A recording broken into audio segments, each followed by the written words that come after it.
Dans un village au pied du Kilimandjaro, vivait un jeune forgeron nommé Kofi. Kofi était connu de tous. Ses mains créaient les meilleures machettes, les houes les plus solides. Mais personne ne connaissait son secret. Chaque soir, quand les tam-tams se taisaient, Kofi levait les yeux vers le ciel et son cœur se serrait. Car le ciel au-dessus de son village était blessé. Une immense déchirure noire traversait la voûte étoilée, comme une cicatrice qui ne guérissait jamais. Les anciens racontaient qu'un jour, les dieux s'étaient abattus. Ils avaient arraché un morceau du ciel. Depuis, les étoiles disparaissaient une à une, avalées par ce trou sans fond. Une nuit de pleine lune, alors que Kofi rangeait ses outils, quelque chose tomba du ciel. Un éclair argenté traversa le trou noir. Il s'écrasa devant sa forge. Le jeune homme s'approcha, le cœur battant. Ce n'était pas un météore, mais une femme. Une femme à la peau couleur de lune. Ses cheveux brillaient comme 1000 fils d'argent.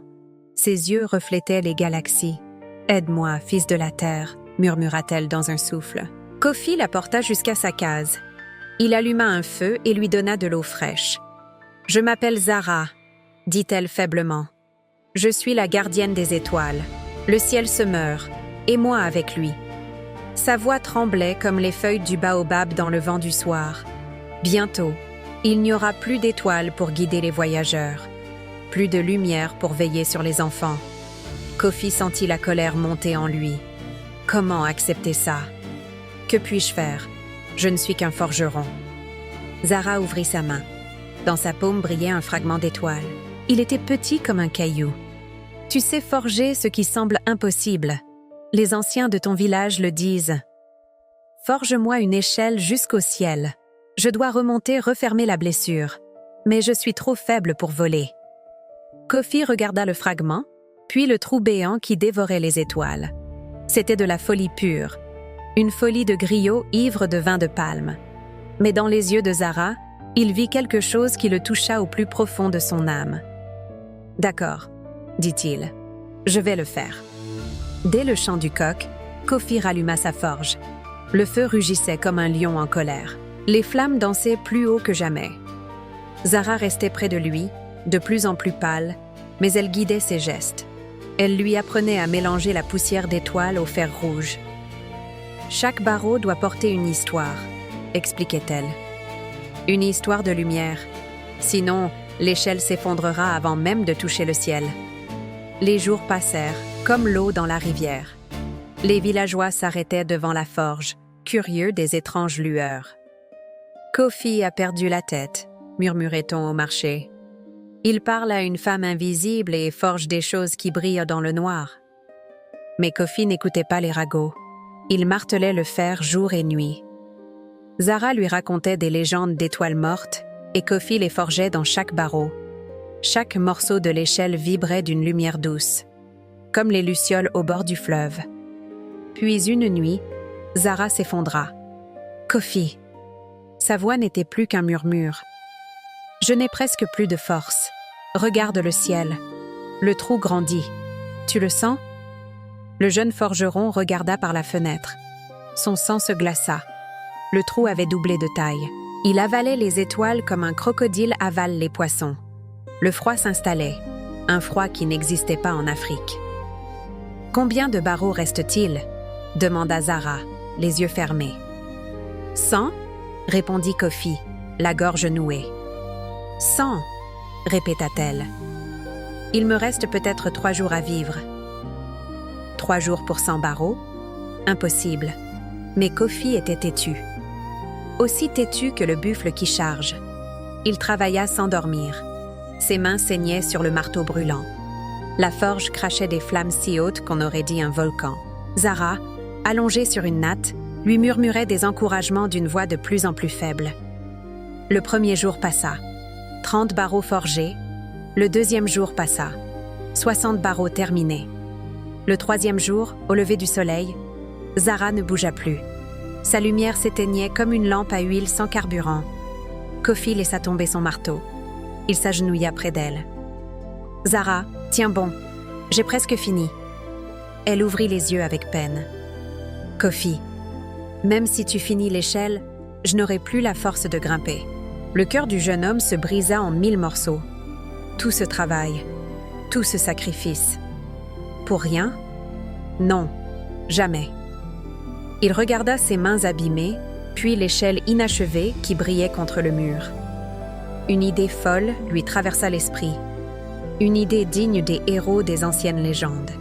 « Si tu ne peux pas monter seul, dit-il lentement, alors je monterai avec toi. » Zara secoua la tête faiblement. « Impossible, tu es mortel. Le ciel te consumera comme le feu consume la paille. » Tu m'as dit qu'il fallait mélanger la lumière au métal, non? Et si je me mélangeais moi-même à l'échelle, si je devenais le dernier barreau? Les yeux de Zara s'écarquillèrent d'horreur. Tu mourrais, Kofi. Non, répondit-il avec un sourire triste. Je deviendrai quelque chose de plus grand. Avant que Zara puisse l'arrêter, Kofi saisit le dernier fragment d'étoile. Il le pressa contre son cœur.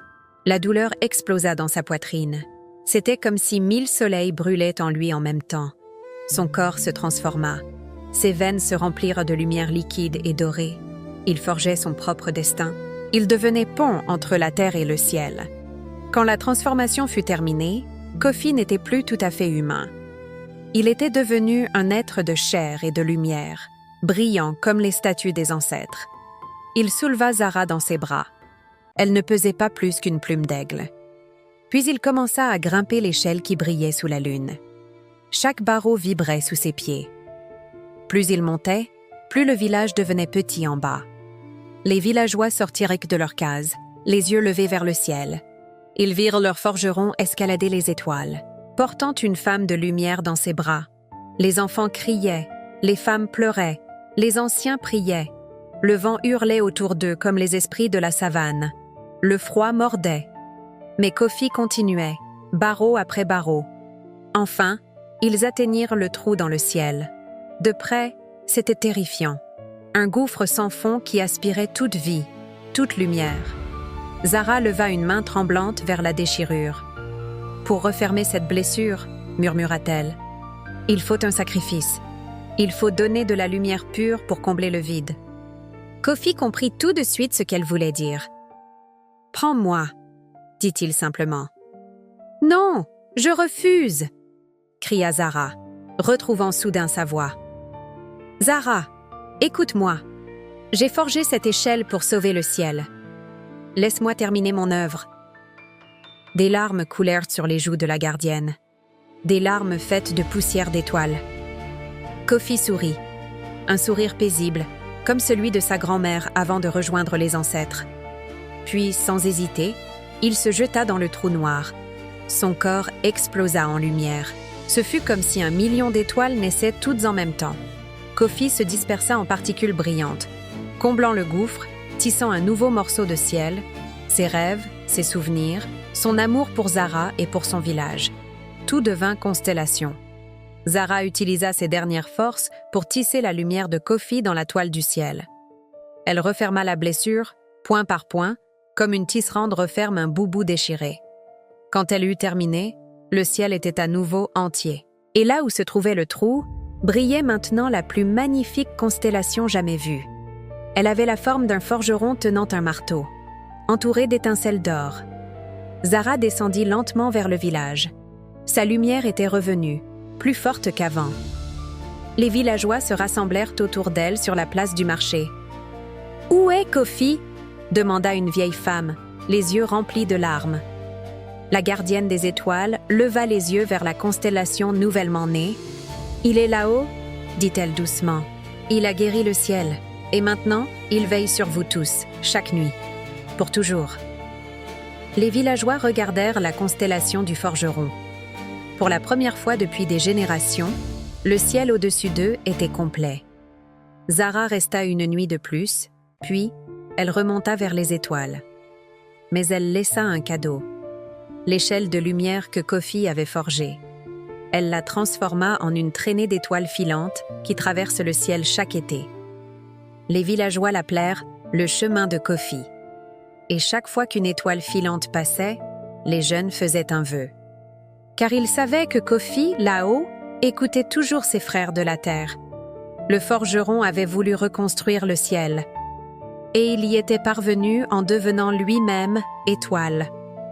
Voilà l'histoire. Elle est terminée. Et maintenant, quand vous regardez les étoiles la nuit, rappelez-vous de Kofi. Rappelez-vous qu'un simple forgeron peut devenir légende, que la détermination et le sacrifice peuvent changer le destin du monde, que chacun de nous porte une lumière capable d'illuminer l'univers.